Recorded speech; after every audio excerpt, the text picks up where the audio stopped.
The book Indian Costumes, written by A. Biswas, sufficiently depicts in detail the costume transformation that had taken place over the ages in our country, known for its diversity. Costume is a cultural visual of the people. It provides a vital clue to their costumes, tastes, aesthetic temper, in other words, their way of living. Costume is truly a kind of dressing table mirror of the time and the people.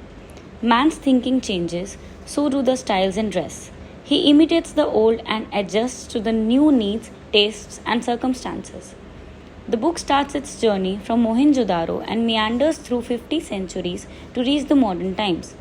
It goes from snow-clad peaks of the Himalayas to the peninsular tip of Kanyakumari. It gives a brief review of the traditional styles and the use of cosmetics, ornaments, and fabrics in different periods of history. Every region or community is as proud of its dresses as of its culture. Culture and costume are so cohesively woven that it is not possible to visualize them as separate entities. Since the dawn of Harappan civilization, we were used to just one or two rectangular pieces of clothing as our dress. According to religious texts, the dress should be unsewn and should have two garments, one for wrapping around the waist and the other for the upper part of the body. The Greek concept of dress was not very different from ours. The Mughal costume first awakened in the minds of people a desire for overclothing, developing a feeling to appear graceful.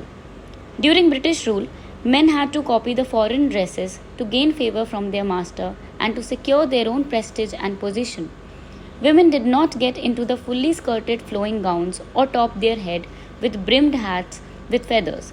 The European influence and our freedom from foreign domination did lend a psychological impact on the women and made them self-conscious about their dress and looks.